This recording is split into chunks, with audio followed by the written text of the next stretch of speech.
Moses, when Harriet Tubman led her people to freedom, by Carol Boston Weatherford.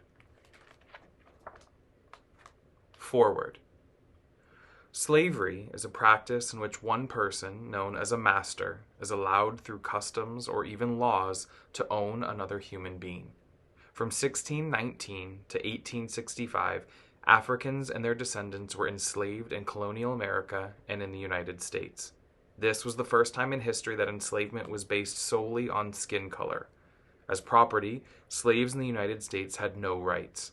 A person born a slave was a slave for life and was forced to work long hours at sometimes dangerous tasks. Slaves who disobeyed could be severely punished. Further, slaves could be sold by one master to another.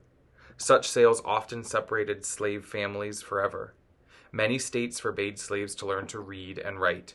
Slaves had almost no chance of improving themselves or their living conditions. In 1820, there were about 1.5 million slaves in the United States. By 1861, the slave population had risen to more than 4 million. Slaves were stirred by sermons about the ancient Israelites' journey out of Egypt and drew hope from African American spirituals, songs that sometimes contained coded messages to aid escapes. Somewhere between 40,000 and 100,000 slaves escaped to freedom through a loose network of helpers and hideaways known as the Underground Railroad. On a summer night, Harriet gazes at the sky and talks with God. I am your child, Lord, yet master owns me, drives me like a mule. Now he means to sell me south in chains to work cotton, rice, indigo, or sugarcane, never to see my family again. God speaks in a whippoorwill song. I set the North Star in the heavens, and I mean for you to be free. Harriet sees the star twinkling. My mind is made up. Tomorrow I flee. God wraps her in the blanket of night, and she returns to the cabin, sleeps beside her husband one last time. The next day, Harriet tells not a soul her plans. She grips the axe to chop wood, breathes deeply, and murmurs, Lord, I'm going to hold steady on to you. And God whispers back in the breeze, I'm going to see you through, child. At dusk, Harriet chants, when that old chariot comes, I'm going to leave you. She hopes her loved ones hear her song and know it means farewell. While the plantation sleeps, Harriet prays, Lord, send me a sign. Owl screeches. The hour has come. Harriet slips into the night. Running through the swamp, she hears frogs croaking and her own heart pounding. Lord, I can't make it alone. In the moon's reflection on the creek, she sees God's face. Harriet, you dreamed that saints saved you, but mortals will give you refuge. The woman in the wagon who always spoke kindly to me. Yes, Harriet, I must go to her. The woman points Harriet to safe havens, hiding places for runaways, and Harriet steals away into darkness. She creeps through the woods. Her heart flutters. Hush! Hoofbeats. Please, Lord, don't let them catch me and take me back to face Master's whip. Don't let my journey end here. In the underbrush, Harriet sinks into a deep sleep. God cradles her. When she wakes, the men on horseback have passed, and day breaks. Thank you, Lord, for watching over me. In a clearing, the safe haven, Harriet knows that most strangers would turn her in, not help her, but the farmer's wife feeds Harriet, then tells her to sweep the yard. I don't know who to trust, Lord. Search for my face in theirs, and for my hands in their work. What have you in your hands? In a dust cloud, she sees the broom become a staff, then a rifle. Harriet startles, but holds on. I will arm you against your enemies, but you will not harm a soul, and no harm will come to you. The dust settles as she stops sweeping, and all is as it was. At nightfall, Harriet climbs into a wagon, and the farmer covers her with blankets. As the wagon wobbles along, Harriet worries that it is heading to a jail. Should I leap, Lord? Trust me to protect you, child. A heart song lulls her to sleep. Swing low, sweet chariot. The wagon stops at dawn. Harriet walks till her legs ache, then she leans against a tree. Lord, I miss my folks. Harriet, your father taught you to read the stars, predict the weather, gather wild berries, and make cures from roots. Use his lessons to be free. You will meet again. A mosquito buzzes in Harriet's ear. She rises and moves on. A boatman rows her upriver. Back on shore, hounds snarl, sniff for Harriet's trail. She races as fast as she can. Lord, I can't outrun them. God speaks through a babbling brook. Shed your shoes, wade in the water to trick the dogs. Upstream the barking ceases, and fear washes away. Thank you, Lord. Harriet's feet bleed and her gut churns. Under the stars she draws near to God. Lord, don't let nobody turn me round. I'd rather die than be a slave. Harriet, keep going. You have already glimpsed the future. She recalls dreams where she flew like a bird, sank, and was lifted by ladies in white who pulled her north. Fly, Harriet. Your faith has wings. Up ahead, she hears word that patrollers are nabbing runaways. She crouches for days in a potato hole, dreams she is buried alive. Have you deserted me, Lord?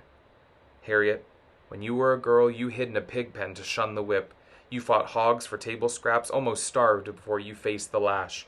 I am with you now, as I was then. An old prayer comes back to her. Lord, make me strong. Help me fight. After 7 days, Harriet rises from that hole like a sapling, reaches for the sun as if to touch God's hand. By moonlight, she marches on, making her way mile after rugged mile, hiding in haystacks, attics, and barns, holding God's hand all the while. She often wearies. How far, Lord? As far as you can walk with me, my child, and I can carry you. When Harriet is about to drop, a couple in a wagon ride by. They say slavery is a sin, and they take her on the last leg of her journey. Not far now, child, not far now. In the promised land, Philadelphia, the sun shines gold in the trees, and Harriet feels light as a cloud. She studies herself from head to toe to see if she has wings. Is this heaven, Lord? Not heaven, Harriet. Free soil. But freedom brings new woes. Lord, I'm a stranger here. All my kin are down south. Would you like to see them? As Harriet dusts, her family's faces appear in the wood grain. She wipes a tear from a table. I would make a home for them here. I would give my own life to free them. Then go back for them, daughter. But first, go to my house to prepare for the journey. And Harriet goes to church, finds not just holy ground, but a stopping place, a station along the Underground Railroad that slaves travel to freedom. Harriet hands out shirts and shoes, serves butterbeans and biscuits to newly arrived runaways, while agents who plot escape paths pass on secret routes that she learns by heart. Finally, a conductor, a guide, she turns to God. I am ready, Lord. Lead me. Harriet, I will make a way for you. Risking her own life, Harriet returns to the dreaded South and rescues her family, but she dreams of slaves still in the yoke. She hears their groans, sees their tears, tosses and turns in her sleep. Then, God opens her eyes. Harriet, be the Moses of your people. But I am a lowly woman, Lord. Harriet, I have blessed you with a strong body, a clever mind. You heal the sick and see the future. Use your gifts to break the chains. I will do as you say, Lord. I will show others the way to freedom that you have shown me. Save all you can, daughter.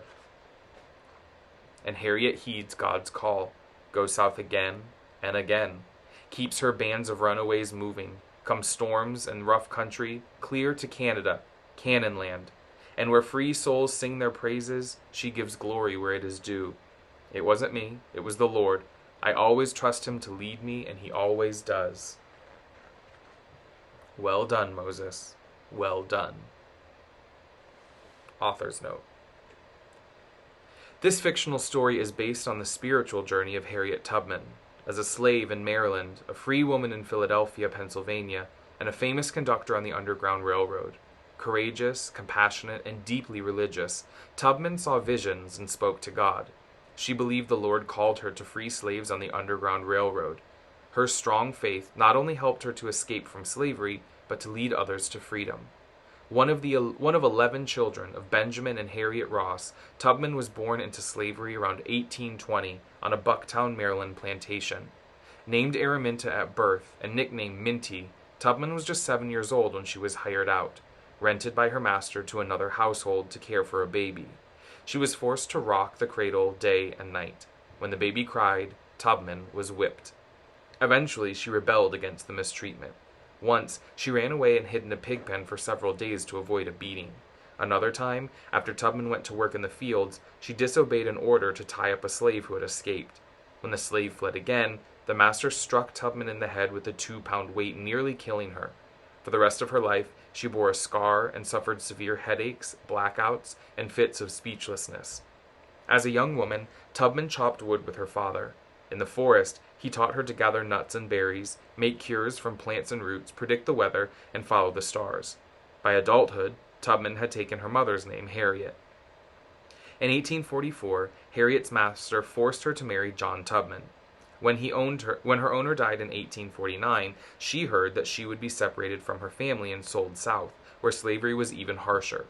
Harriet decided to run away, even though her husband refused to go with her and threatened to tell the master. Trusting God, Harriet fled alone on the Underground Railroad, a loosely organized network of safe houses, secret routes, codes and signs, and abolitionists, people who opposed slavery. She journeyed 90 miles, mostly on foot, to Philadelphia, Pennsylvania. Finally free, Harriet felt reborn. But she worried about her loved ones still enslaved down south. Vowing to free them, she saved the money she earned as a cook and maid. At a church that was an Underground Railroad station, she learned secret routes and the locations of safe houses. In 1851, Harriet returned to Maryland and led her brothers to freedom. Again and again, she returned to the South, risking her life to free other slaves. Guided by God, she led her band of runaways hundreds of miles. She talked to God as to a friend, and she heeded his commands. In time, she became known as the Moses of her people. Slave masters offered a $40,000 reward for Harriet's capture. To outsmart slave catchers, she took different routes and donned disguises. She used medicine to hush crying babies and threatened to shoot runaways who begged to turn back. In 1857, Harriet carried her aging parents to Canada. By 1860, she had gone south 19 times and freed as many as 300 slaves. She never lost a passenger. Harriet Tubman died in 1913.